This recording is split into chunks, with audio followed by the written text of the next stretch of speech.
บางเทื่อว่างไงดิมันว่างแล้วเนี่ยว่างแล้วโอเคนี่ทุกครั้งสตาร์ทรถต้องเบิ่งตัวนี้ก่อนมันว่างแล้วเนาะโอเคสตาร์ทรถคันมาว่างมันไปบ่อ่าถามบ่ว่างนี่เจ้าสิสตาร์ทรถบ่ได้เพราะว่ารถเป็นรถมันทันสมัยรถมันคันมันมาว่างก็คือบ่ได้ถามมันถามบ่ว่างแต่ถ้ามันเขาเรียกอยู่นี่รถสตาร์ทบ่ได้แน่นอนหัวประเทศมาเซ็ตเซฟตี้ไว้แล้วถ้าว่ารถปกติคือรถกระแจเนาะบ่แม่นรถบ่แม่นรถไฟฟ้าเนาะสตาร์ทปุ๊บรถโดดดงก็ได้รถกระจักแจนะอืมเออคอยคาดที่สุดคอยปล่อยคาดค่อยๆเด้อปล่อยค่อยค่อยปล่อยเบรกก่อนปล่อยคาดน้ำเดี๋ยวเบิ่งพวงมาลัยนี่เบิ่งนี่แบนหลังนี่ว่าไปแท้กันจะปล่อยคาดแห้งพอดแม่พูดว่าเนี่ยย่างมาแล้วพวกตัวโซมันใจเสียได้ดิมันใจสำได้ดิได้สบายดีมืดแท้เลยกล่องตกอะไรฮะนาอะไรก็ตรวจอยู่ได้ใส่ชิมกันแดดนะ เฮ็ดยังว่าสวยมาลองขับรถอยู่กับเปิดกล้องค่ะอะไรยางมากไปรถกับโมบิลเอ้ากระแจก่อนขับรถขับล่างกะโอ้มาแล้วพวกสมาชิก ยืนถ่าหันลูกเด้อให้แม่ขับรถเด้อฝากขึ้นมาเด้อยืนถ่าเบิ้งหันเด้อให้แม่ขับรถถอยไปถอยมานี่เด้อลูกชายกับพี่น้องเลย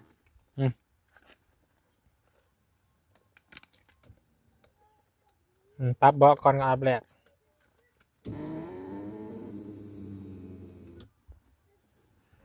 ต้องคักแน่ฟังขอสิเว้าการขับรถโมเมนต์ที่เขาชำนาญอย่างเดียวเป็นแล้วเขาก็ต้องฮู้กฎจราจรนำเนาะแซงก็แซงยังแซงซ้ายแลนซ่าแลนยังเวลาแลนซ่าแอบใส่เวลาเจ้าแลนซ่านะแอบใส่แอบกลัวมันก็คือรู้จักเขานี่นะว่าคือการบังคับกฎจราจรจอดต้นใหญ่บนได้เพิ่นมีขีดแดงห้ามจอดรอยรถยังก็ตามเราเป็นมีขีดแดงห้ามจอดมีขีดดำขีดขาวจอดแม่นยังคอยเฮียนหูไปพี่น้องเนาะนะเดี๋ยวเดี๋ยว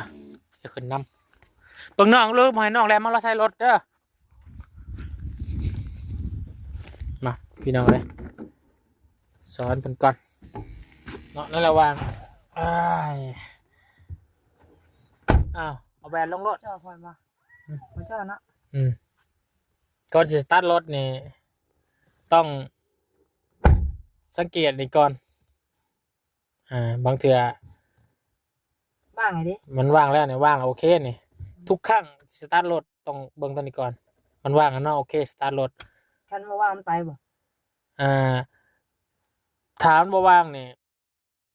เจ้าสิสตาร์ทรถบ่ได้เพราะว่ารถเป็นรถมันทันสมัยรถมันคันมันมาว่างก็คือบ่ได้ถามมันบ่ว่างแต่ถ้ามันเขาเรียกอยู่นี่รถสตาร์ทบ่ได้แน่นอนหัวประเทศมาเซ็ตเซฟตี้ไว้แล้วถ้าว่ารถปกติคือรถกระแจเนาะบ่แม่นรถไฟฟ้าเนาะสตาร์ทปุ๊บรถโดดดงก็ได้รถกระจักแจนะสตาร์ทรถจกลงบ่เอาเปิดสตาร์ทรถก่อนเฮ็ดได้เหยียบคลัตช์จำแล้วก็กดสตาร์ทได้บ่กดแป๊บเดียวพอรถติดแล้วตอนนี้เหยียบคลัตช์พาไปในคลัตช์นะพาได้เพราะว่าเบรกมือเขายังบ่ได้ปลดเด้แต่ว่าเจ้าคลัตช์เบรกมือปลดรถมันสิไหลบัดนี้เจ้าเหยียบเบรกเหยียบเบรกปลดเหยียบแห้งบ่เหยียบแห้งบ่ได้ก็ได้เหยียบแห้งมันเหยียบคำพอมันอยู่แต่ก็ปลดเบรกมือบัดนี้คุ้งบ่นะเหยียบเบรกบ่เหยียบเบรกกูเอาแหวนลงก่อนมันฮอด เอาแบนลงเหยียบพุ่งบ่ บ่คุ้มก็ได้ อันนี้เนาะ เอาโอเค ได้ ปลดปลดไปมือปลดมือนี่กดขาน้ำมันเหยียบคงลง บ่ดึงขึ้นแล้วกดนั่นน้ นี่ ำ ดึงขึ้นเทิง ดึงขึ้นแล้วก็ปล่อยลงมันนี่บ่ปล่อยลงบ่ปล่อยสุด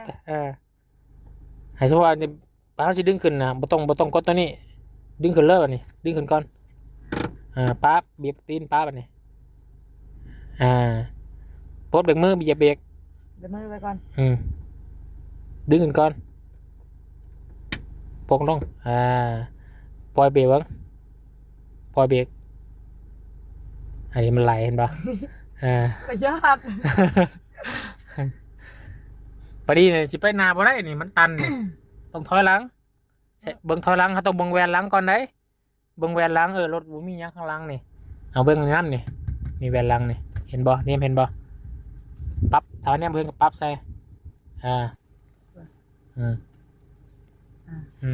สังเกตเบิ่งว่า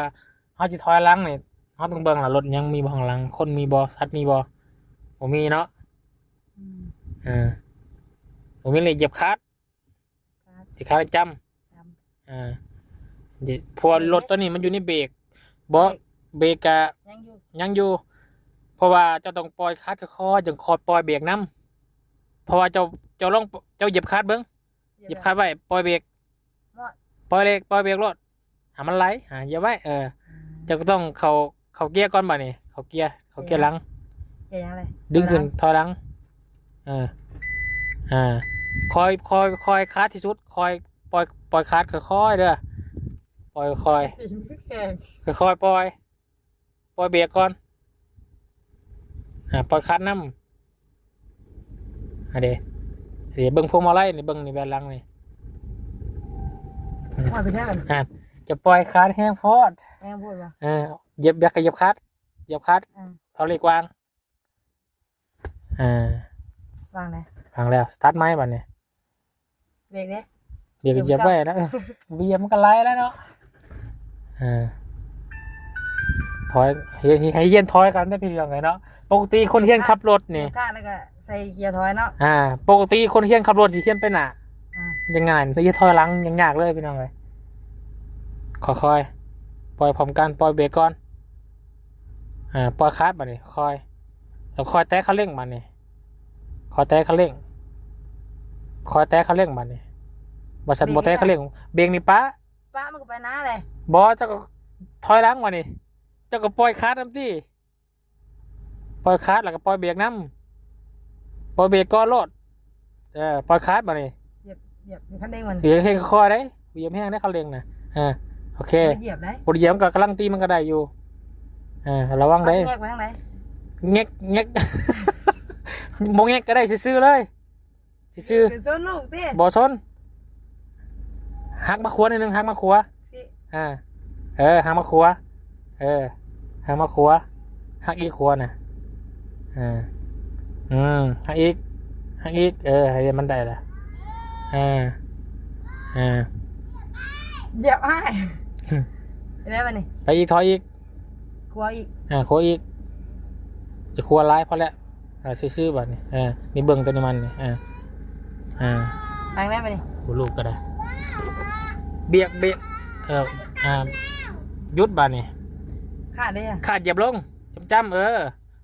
บ่เหยียบขาดจำลงก็ไปแล้วเนาะเหยียบขาดลงบ่ไปแน่นอนเหยียบขาดจึงเหยียบเบรกอีหยังก็แล้วแต่ให้เหยียบขาดไว้เหยียบขาดแล้วก็เหยียบเบรกเด้อแต่ว่าจังได๋ก็แล้วแต่ถ้ามันสิซนแห้งๆนี่เหยียบเบรกก็โลดเหยียบกลางไว้ก่อนเด้อปลดเกียร์บัดนี้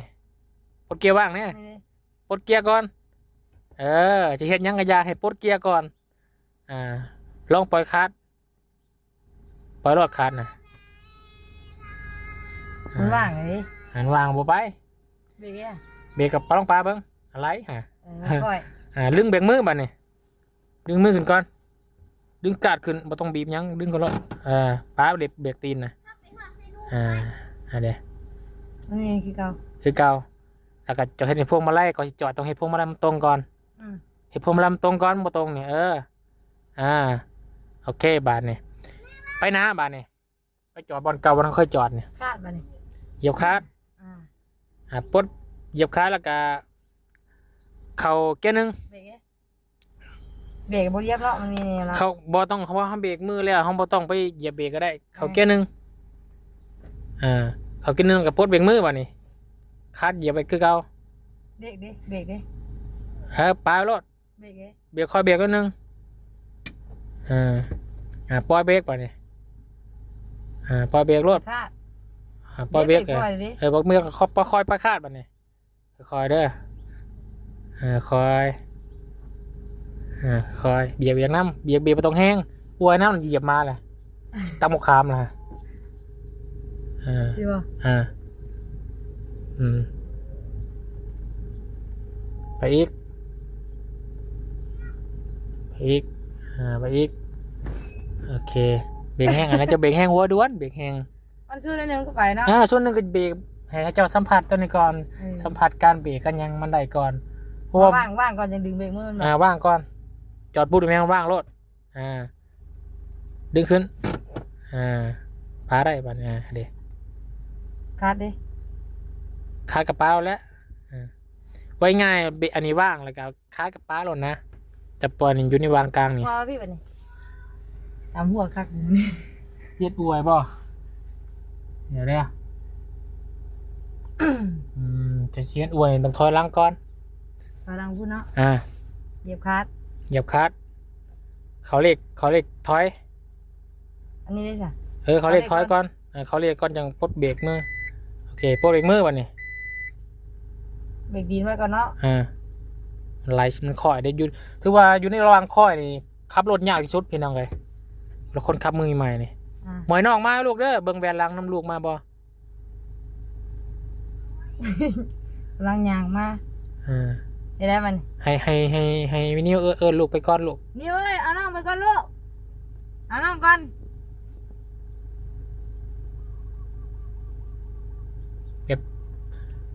สถานที่เหมาะกับการซ้อนรถบ่พี่น้องเลยเนาะแต่ว่าจะลองเพิ่นก่อนคอยปล่อย ค่ะ ไปคอยคัดแล้วคอยปล่อยเบรกน้ำเบรกนี่ปล่อยรถเบรกนี่ฮักบัดนี้ฮักพวงมาลัยฮักไอ้ลายรถฮักไอ้ลายพอจะอวยรถเด้ฮักไปฮักทั้งห้องน้ำผู้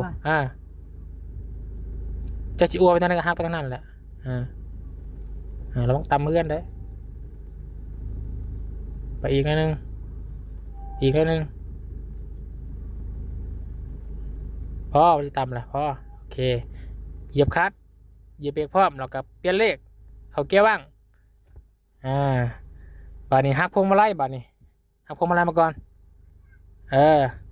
หักพวงมาลัยมาพี่ชิวจะชิวไปทางไหนหักไปทางนั้นมันซื้อหรือว่าพวงมาลัยนะยังไม่ได้ซื้อได้พวงมาลัยซื้อแล้วเนาะ ซื้อเลยนี่ โอเคหักอีกบัดหักอันนึง ฮักยังสิ เขา เขาเลขไปดิ เขาเลข ตีนบ่เบรกมันยังเหยียบอยู่บ่ เหยียบยังเหยียบอยู่วันสิไลเด้ ได้ยัง เด็กหนึ่งระวังนะมันตำเสาไฟด้วยแม่ว่าเลขหนึ่ง หักพวงมาลัยเลยบัดนี้ ปล่อยคาด ปล่อยขาดหักพวงมาลัย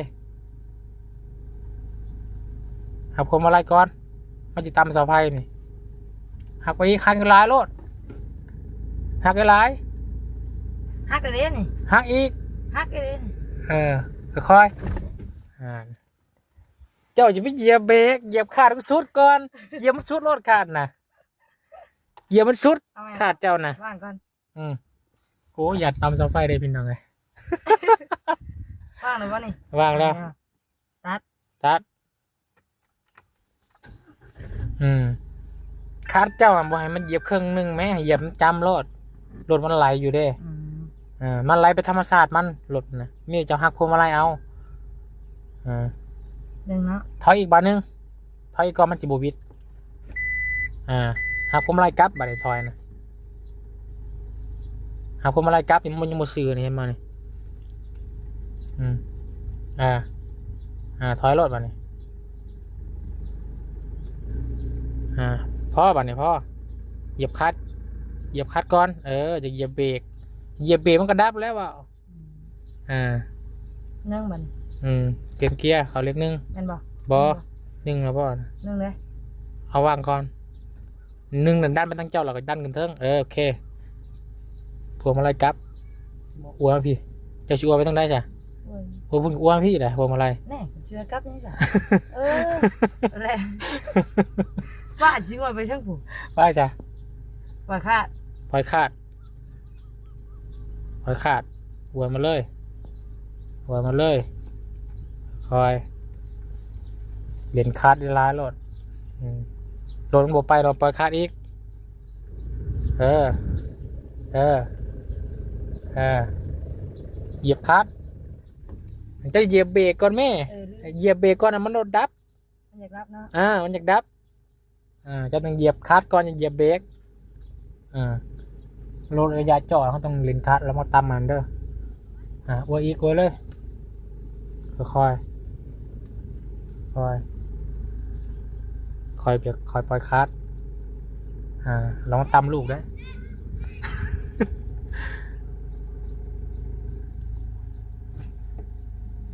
ถอยบอกว่ายังถอยไม่ได้ถอยได้อยู่เบิ่งระยะรถนั่นแหล้วพาคงมาไล่ก่อนนี่โมสื่อเนี่ยมันจะกลับไปทางเก่าแหละจะช่วยมันผิดดิหักอี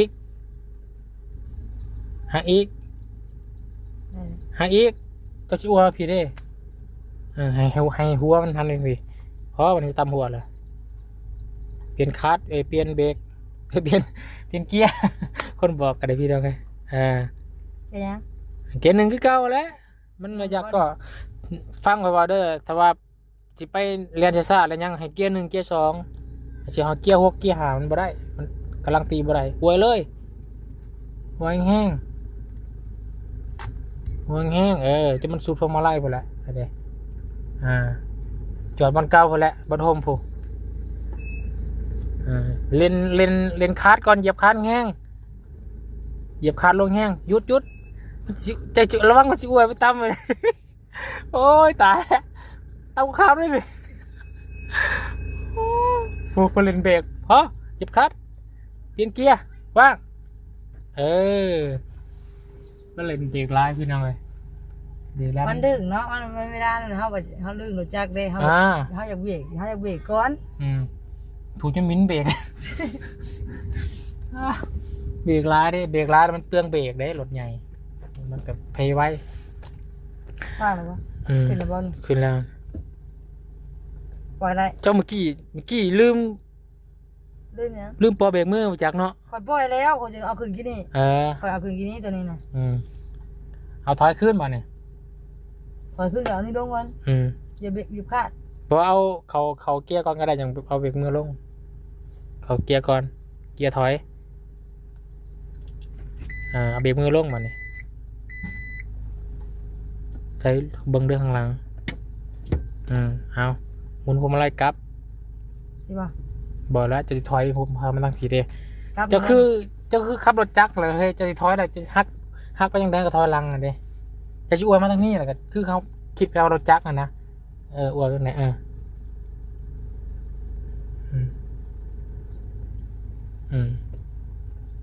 มันซีกันก็ได้แล้วสิอวยบ่ช่วยไปทางใดสิออกคู่บ่ออกไปทางหน้าเฮือนบ่เจ้าบ่เปลี่ยนบ่แม่นบ่เปลี่ยนเจ้าบ่ปล่อยขาดเดี๋ยวรถมันก็ไหลแหละมันมีกำลังตี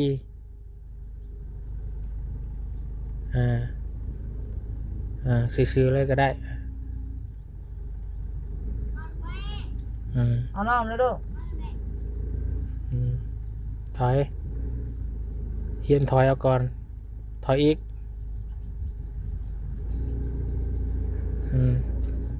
โอเคถ้าเจ้าเหยียบเบรกย่ำได้ต้องเหยียบตีนนั่นนี่ก่อนเหยียบคาร์ดก่อนคุ้งก่อนยังเหยียบเบรกรถจังบ่รับกำลังใจจ้ะเป็นไงตื่นเต้นป่ะธรรมดาป่ะข้ายุ่ธรรมดาให้ไม่ได้ออกตัวจริงเด้เปลี่ยนเขาเกียร์หนึ่งขึ้นทานก่อนลูกทานก่อนหนึ่งเนาะให้พวงมาลัยตรงเอาน้องก่อนลูกเอาน้องก่อนไปจอด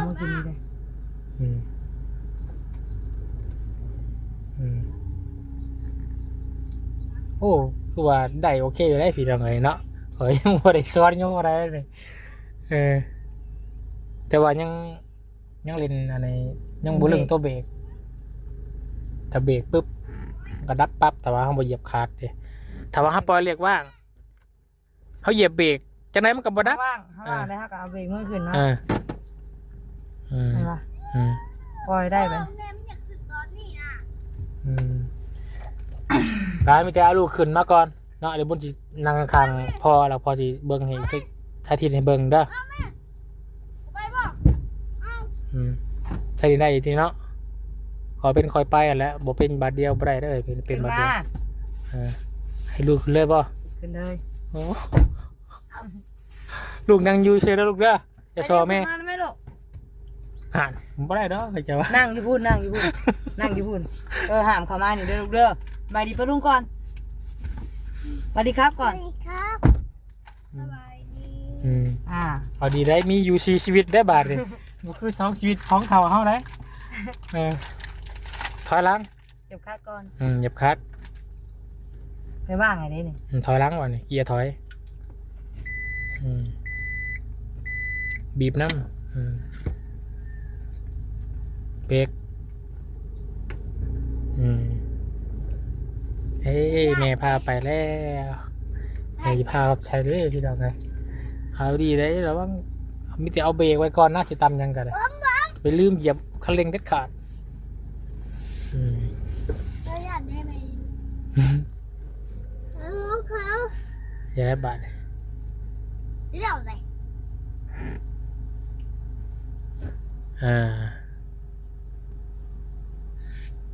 ปึ๊บ เห็นปะนั่งเลยปะ หนึ่งแล้วถึงแล้ว ใส่กี่ซองไม่ได้ปะ ทีสองก็ได้ แต่มันสีดับถ้าว่ากำลังรถมันบ่แห้งโดยง่ายรถมันบ่แลนบ่ไหวนะเขากำลังตีนบ่ได้นะเอาไว้คอยเด้อกะวานบูวิทกะวานบูวิทกะเหยียบคลัตช์แห้งแล้วก็เหยียบคลัตช์จำแล้วก็เหยียบเบรกไว้กะว่าอวยบูวิทพวกมาไล่จำแล้วบ่หักมาทางนี้นะจำแล้วก็ยุดกะว่ารถบูวิทแหละใช้เกียร์ถอยบ่เนี่ยหักพวกมาไล่ขึ้นบ่เนี่ยมันบ่ซื้อเห็นบ่เนี่ยเอ้ยยา อย่ามาบีบแต่หิวแห้งลองตามเพื่อนเด้นี่มันจะถือเพื่อนนะนี่สังเกตสีเขียวสีเหลืองไปมันจะรถไปไปตามน้ำเนี่ยอ้าวก็ไม่ พ่อบ้านนี่ เอาแม่เป็น ไปหน้าบ้านนี่ พวกมาได้ยังบุกครับอยู่ มันกลับก่อน พอล็อกไว้นะพ่อมึงเนี่ยมันวิน อีหยังก็ตามแต่เธอเสียดยังเจ้าเสียดยังนี่ต้องเกียร์ว่างก่อนเกียร์ว่างก่อนยังอันนี้จังเห็ดพวงมาลัยนี่สังเกตถ้าว่าบ่เห็นตัวนี้กันนี่เจะเบิ่งตัวนี้พวงมาลัยทำเบียร์มันก็เบิ่งตัวนี้เบิ่งตัวซื้อมันซื้อไปหน้า นี่นะ อีกนึง เฮ้ยอินที่เข้าไปเอาขึ้นนะมี่เอาขึ้นนะขึ้น หัวพี่บ่ ยับขึ้นนะ สิออกทางบ่ เดี๋ยวทำไม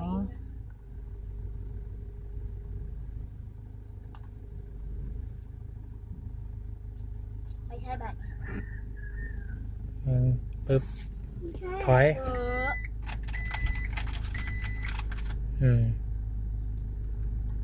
หักขึ้นเอามาอีกทำให้ร้านรถถอยนะพอรถเอาวัวรถไปทางพุ่นเดถอยเอาคือเก้านี่ตัวจะเอาหัวรถไปพุ่นเดเพราะบัดนี้เก็บเกียร์หนึ่งเกียร์หนึ่งบัดตัวชี้เลี้ยวไปทางนั้นตัวจะลืมตาเลี้ยวลืมซ้อนตัวนี้แมนตาเลี้ยวแมนให้สัญญาณคนเด้สัญญาณรถข้างหลังเด้หักไปเลยผมอะไรสังเกตหัวรถผมชีวิตบ่มันวิดกลับไปเลยวิดกลับไปเลยเหี่ยวเลยคอยไป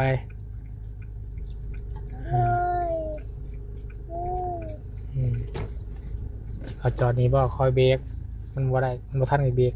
เลี้ยวเขานี้อืมเอิบ มายัก บ่เอาเหยียบลงมาไปละทำต้นไม้ที่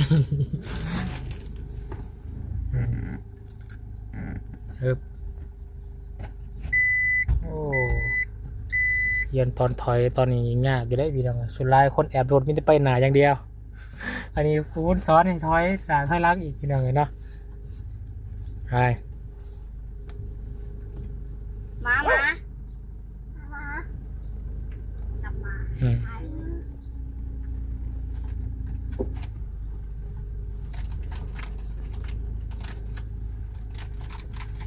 ออกไปข้างนอกไปก่อน ให้เราฝึกการใส่คาร์ดกับเบรกก่อนพี่น้องเลยเนาะแล้วการเลี้ยวกันยังนั้นว่ามุ่งแคบอยู่แอบรถมือนี่ออกเช่นนี้ เคยอยู่ อืม ไม่พอ อืม ไปจังได้บัดนี้ไป ไปหนาบ่ไป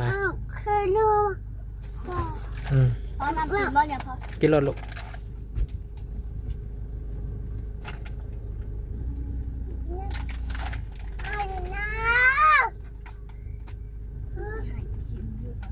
อืม เอ้ยใครรถใช่ เดี๋ยวเลยนี่เดี๋ยวมันตำเล็กนี่ พ่อน้องใครรถน้องใครนำสนุกเจ้า อยากเชียวแก้วร้ายสำคัญนี่เนาะเหยียบแก้วแท้นี่ถอยหลังก้อนมันเหยียบแก้ว อุ้ยเสีย อืมถอยหลังเลยหาความอะไรน้ำอืม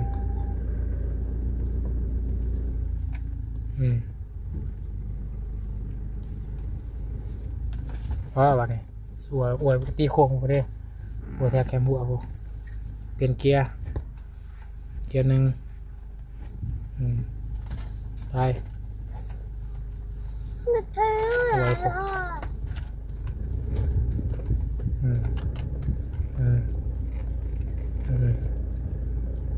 อาเลยเยี่ยวเลยบ่ รับเขา โอยเลยโอยเลยหักเลยหักสุดแล้วบ่สุดแล้วมันบวิดกัดถอยก่อนเหยียบคาร์ดนะตัวเหยียบคาร์ด ดื้อเริ่มเหยียบคาดเนาะ เหยียบคาร์ดมันก็บอกกระดับกันบอกตัวน่ะบอกเกียร์ว่างมันสตาร์ทไม่ได้เบรกไม่ต้องนิ่นร้ายก็ได้เอาเหยียบคาร์ดไว้แล้วกัน เฮ้ย ต ไม่เป็นไร ำเบรกเลยแม่ตำทั่วเลยถอยเลยรถมันค่อยเนาะมันค่อยเด้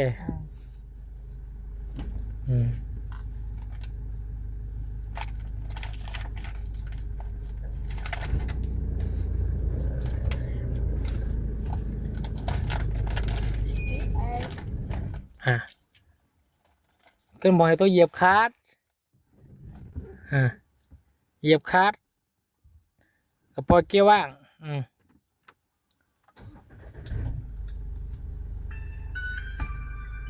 ถอยหลังกับเหยียบคาร์ดแล้วก็ใช้เกียร์ถอยจังเห็นตาหลัง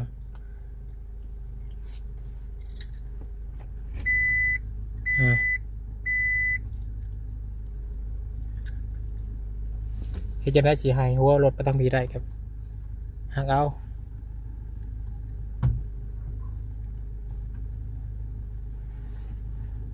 เลย พวกนั้นไปจอดอยู่ห้องกูวินนี่บอกมาวินบอกมานั่งให้ดีลูก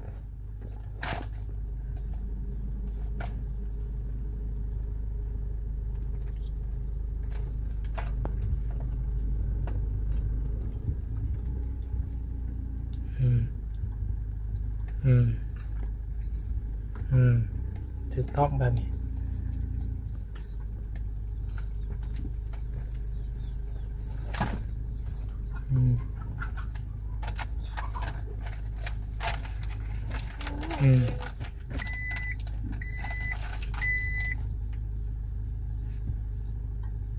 ถอย ลูกกันเลย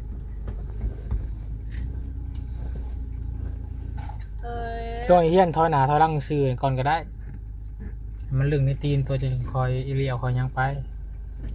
เฮียนไปหน้าไปหลังเฮียนไปหน้าไปหลังนี่ให้มันลึงในตีนตัวให้มันลึงกลางตีในมือในตีนแต่ก่อนปล่อยรถปล่อยเบรกนะปล่อยคาร์ดรถบัด แม่เป่าเด้อแม่เป่าเด้อวินจะคือให้มัน ทำหินแล้วพ่อ แม่อยากยืนไล่มาพอแล้วพอ อืม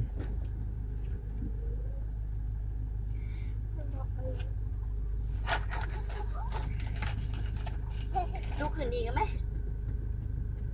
ของมึงถ่าย มันมุมไก่บางทีมันเรียนไ่ได้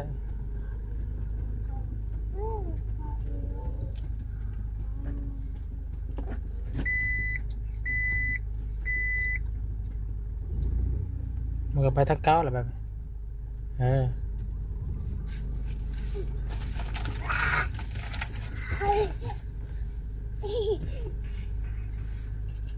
อืม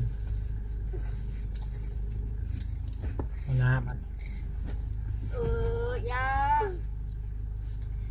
อย่าดึงเสือเอื้อ อ้วย แล้วแม่พรมอะไร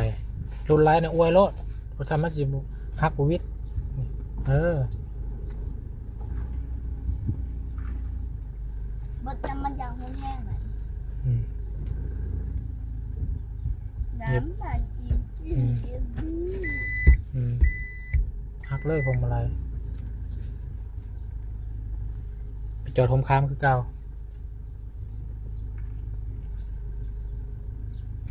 เด็กมันจะทำหัวแล้วเด็กทำตัวแล้ว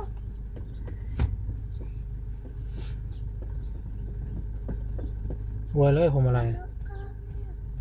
อ้วยรถพรมอะไรนะรถมันสิบมันสิบวิดได้ตัวอ้วยเลยบวิดก็หักไหมถอยไหม ขาด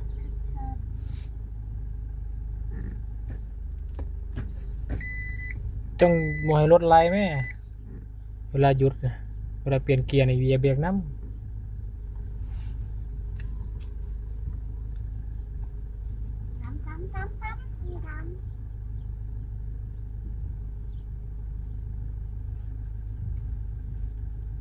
อืม เออ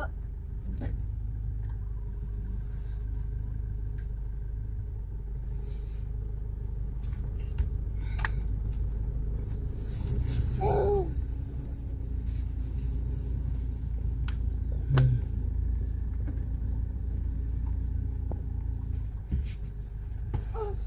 อืมรอก่อนบ่เอาซ้ำนี้ก่อนเนาะเอาซ้ำนี้ก่อนก็ได้เมื่อหน่าจะเฮ็ดอีก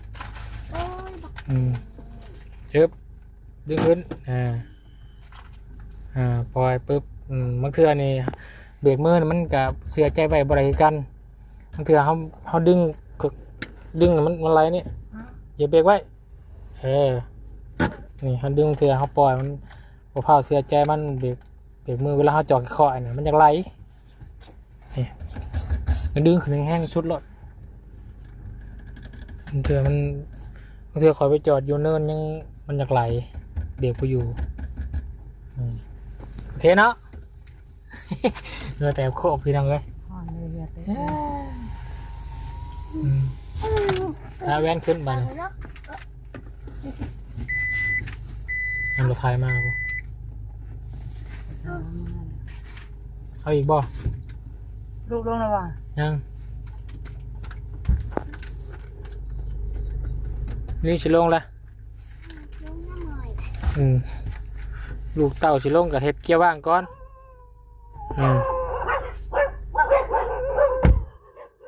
เอาโอเคพี่น้องเลยเนาะจอดเป็นทีเรียบร้อยพักผ่อนก่อนบ่นี้เนาะ โดยเกิดแต่เฮียเต้ เกิดแต่เกิดแต่ไปลุงเอ้ย ขับรถยามแดด ปิดปลา ปิดโอเค เย้ให้กำลังใจหน่อยให้กำลังใจหน่อย อืม ฟังเลยจ้ะ อืม ฮอนฮอนฮอนไล่ลง นอน เป็นคลองเบิดเลยพี่น้องเลยโอ้อืม เนี่ยออกยักอันนี้ อืม ดูสิเนี่ย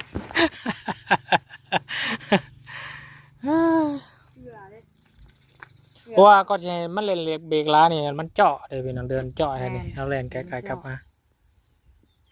พอแล้วเมื่อหนามีโอกาสจังพอแล้วเซโน่พี่น้องเลยเนาะ